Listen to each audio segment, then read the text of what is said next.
Hello and welcome to another audio analysis. In today's video we're taking a look at the latest track The Void by the Canadian metal band Spiritbox. This is the band's first release of this year, following up from Sew Me Up from their Rotoscope EP in 2022. And I would imagine the band will be looking to build on the heavy success from their 2021 album Eternal Blue, which certainly got a lot of people talking. It was an album that really put the band on the map. Despite releasing a couple of EPs previous, it was an incredibly beautiful album. You really have got the encapsulating voice of Courtney LaPlante, which really does draw you in, and they provided something new, and a lot of bands were really citing them as being a up-and-comer, really big and strong, especially bands such as Shinedown, who were desperate to get them to go on tour with them and really contribute and just be their opener, to give them a bit more of a profile, which they certainly did, and they've gone on from strength to strength since then. It will also be interesting to see how they continue to incorporate newest member Josh Gilbert after the departure of Bill Crook on bass.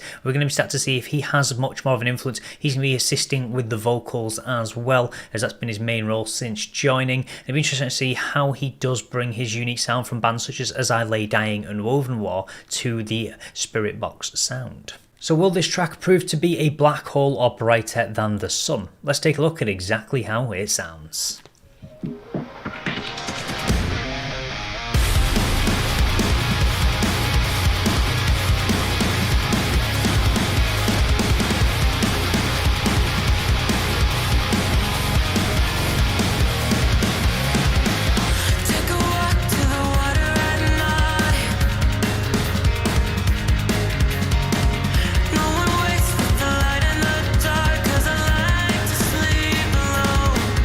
Okay, I'm really enjoying this early energy we're getting from this track, a really powerful, energetic pace that's being brought in, and we can straight away just see the continual encapsulation of Courtney's vocals. She really just does have this way of really drawing you in. It's almost like she's almost a bit hollowed at times. It really helps just guide you into the track. She really stands apart from the actual music, having that much slower delivery, that much softer delivery when compared to some of these faster paced elements we've got going on in terms of the instruments. So it does create an interesting contrast, but really helps her to stand out and kind of sound very different to the actual musical side of the track.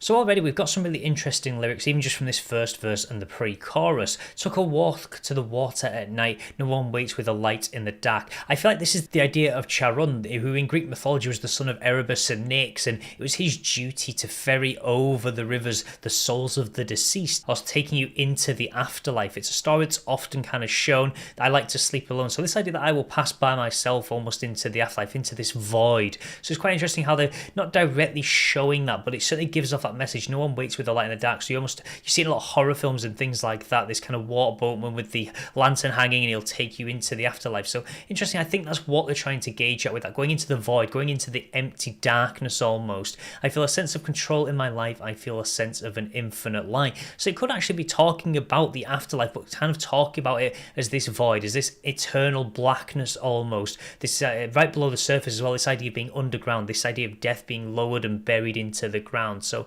straight away from this idea, we do see a lot of these things being tied in with these elements or these metaphors of death or voids. Curse is lost to an imminent danger. So certainly this idea of things being lost to something such as death. Touch a razor blade to the sky as well. This idea of potentially cutting your wrists and things like that. This idea of bleeding, where they bleed the sun or something like that. So there's lots going on in these first few lyrics to really show a lot of potential different ways that this track could go.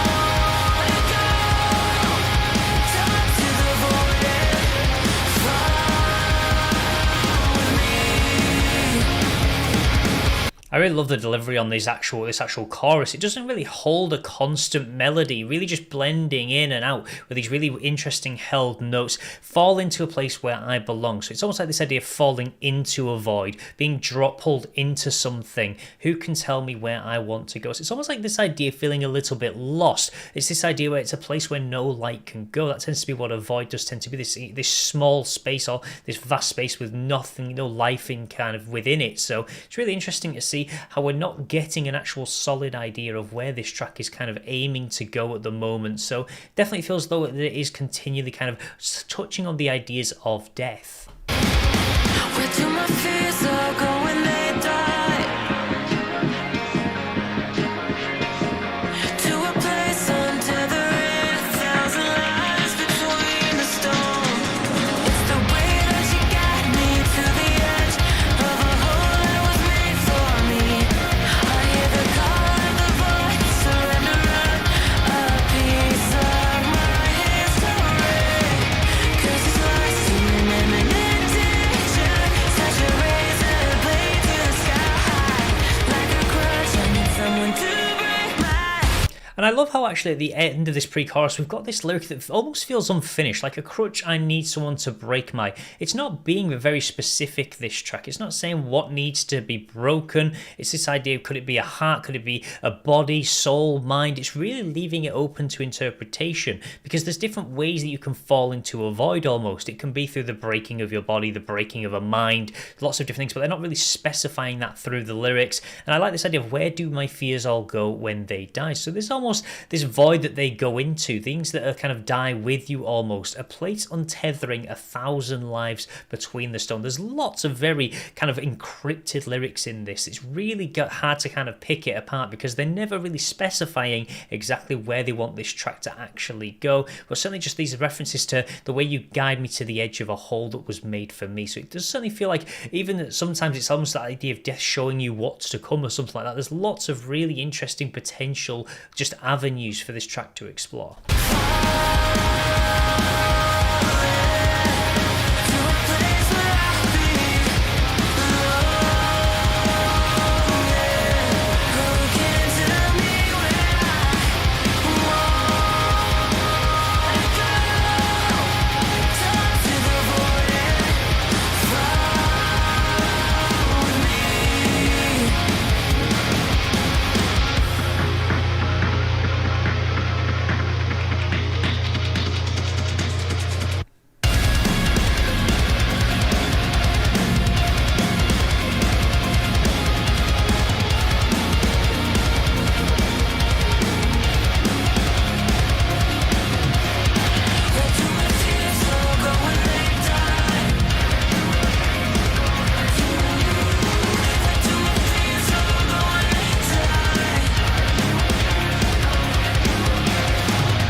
And I love how we're getting that metal element from the guitars, from the drums, just really having this chugging sound, but very energetic, certainly. I love the drum pattern, how it keeps a really strong pacing on the track, and really just lets Courtney just really go to work with her vocals, really just play around. She doesn't have to kind of be the driving force for the track. You've got these metallic sounding instruments that are really enabling that and providing that. And I love the way that her softer vocals fit in with this style. It's something that on certain tracks can occasionally you feel with other artists that doesn't quite blend together as seamlessly as Spiritbox always managed to make it do. So it's great how they can toss and turn between these two different styles, between these more aggressive vocals and certainly something like this which is much softer and almost like this kind of this lulling into death almost. It definitely feels like we're seeing more lyrics that revolve around this idea, maybe this idea of just before death, these questions you may ask yourself, where do my fears all go when they die? So maybe it's that moment just before those curses that are getting lost, this imminent danger, this imminent thing that's going to kind of take you from this world. So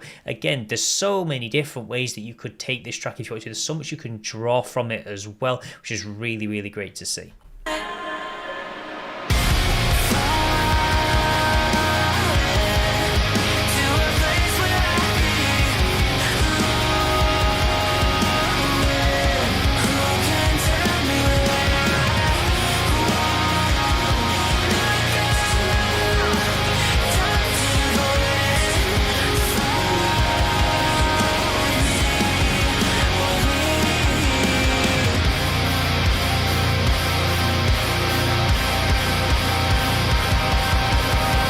Well, that was definitely a very, very interesting track. I love how melodic and how powerful the drums and guitars actually were for it. And again, I love the encapsulating sound of Courtney's voice. It really does draw you into the track. It almost pulls you into the void itself, which is quite interesting how it kind of has that effect on you. But certainly with this track, it leaves a lot open to interpretation. There's not really a closed message behind it, but I do feel like the track just definitely delves into those ideas of those moments before death, being pulled into this eternal blackness, this eternal darkness, with lots of the kind of hidden references that we do see in the track. And most people kind of have that understanding of what a void can be. It can be that, but it can also be that blank space or that dark space in your life that you try and forget, those memories you try and suppress. So there could be a lot you can take from it. And it'd be interesting to see if this is going to feature on an album, whether it may form part of a larger almost idea that will be formed, but certainly as just a standalone track, very powerful, very strong at pulling you in